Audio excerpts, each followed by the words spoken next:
All right, let's dive in. Today, we're heading straight into the world of Kim Jong-un.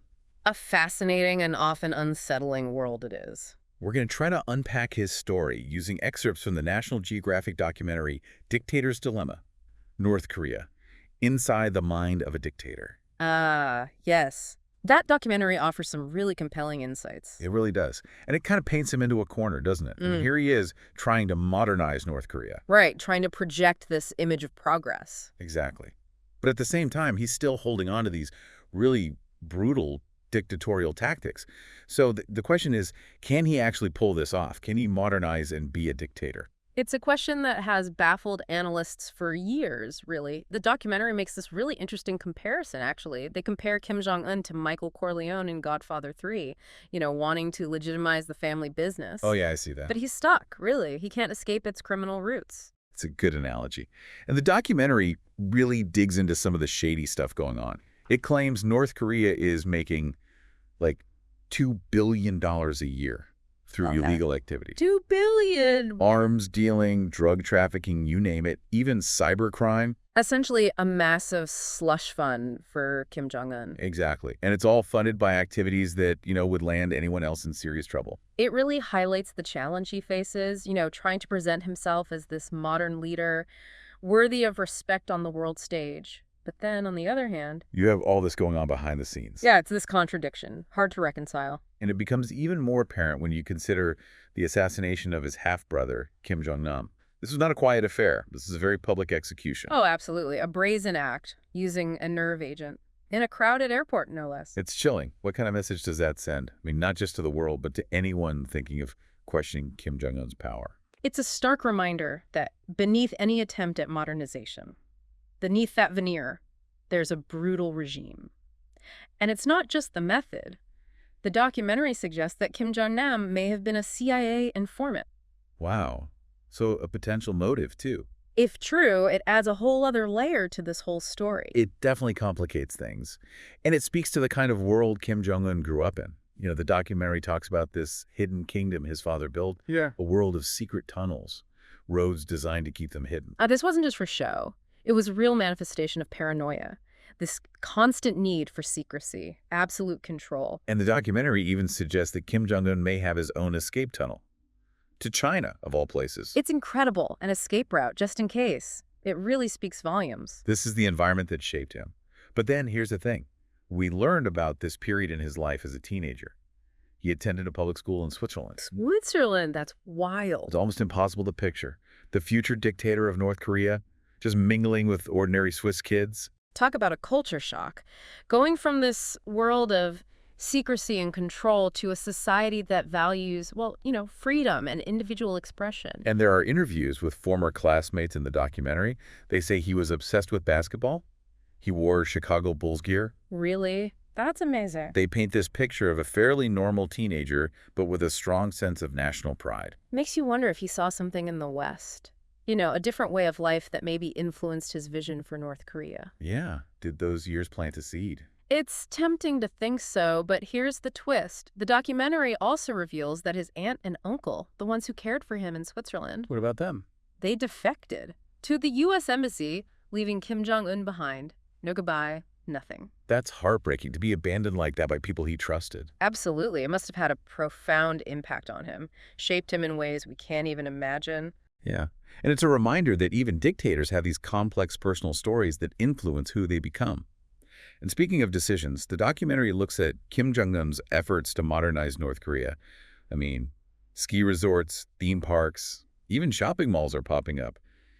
It seems strange given his iron grip on the country. It's a really perplexing strategy, promoting economic development and exposure to the outside world, but at the same time, Crushing any dissent. yeah, that's it. Maintaining a tight control over information. What's his end game here? Is he trying to create a better life for his people while still clinging to absolute power? Or is this modernization just a facade, a way to appease the international community and make himself look good? It's the million-dollar question, and to understand it, we need to dig deeper. Look beyond the surface. Do these projects genuinely help ordinary citizens, or are they benefiting the elite? What about the social and political side? Is there any room for individual expression? for dissent. These are questions we're going to keep digging into as we continue our deep dive. And it's not just these big projects, the ski resorts and such. There's this whole other aspect of the modernization push that the documentary focuses on.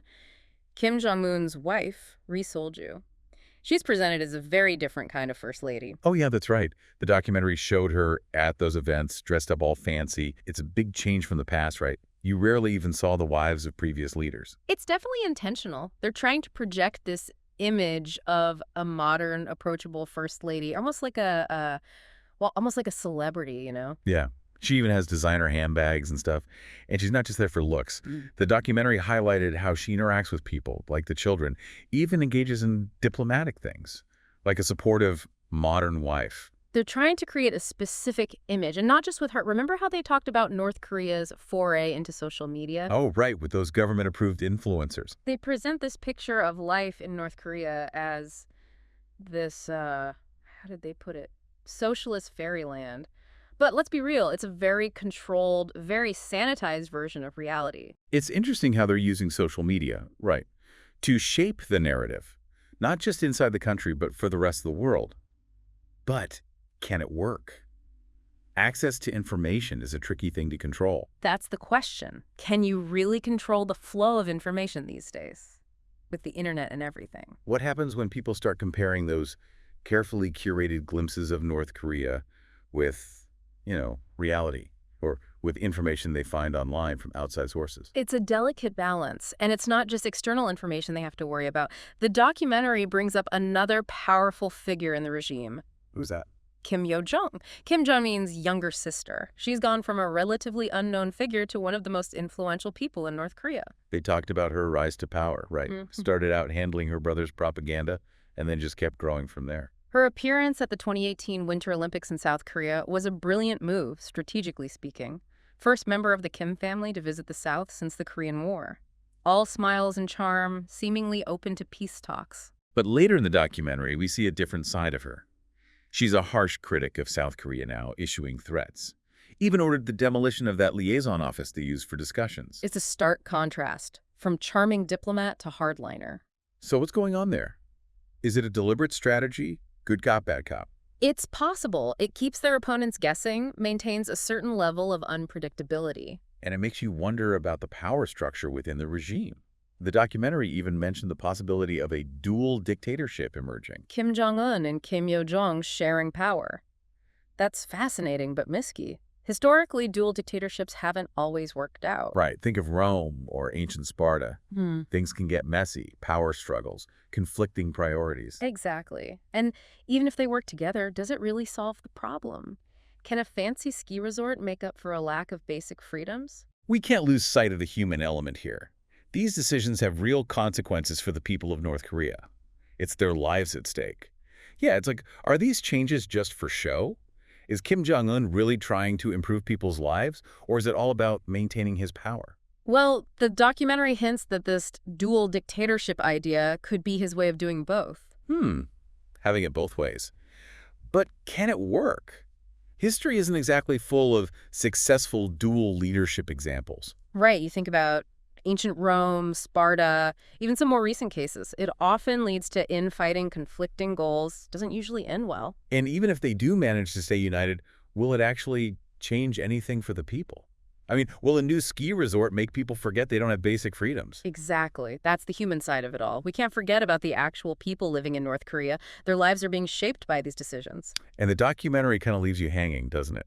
It explores this whole dilemma, but doesn't offer any easy answers. Kim Jong-un's caught between the past and the future, but where's he going? It's a story that's still being written. We can only speculate about what will happen next. But looking at Kim Jong-un's situation, it makes you think, right, about the nature of power. Oh, absolutely. The challenges of modernization, this balance between control and progress. You see this tension in a lot of places, not just North Korea.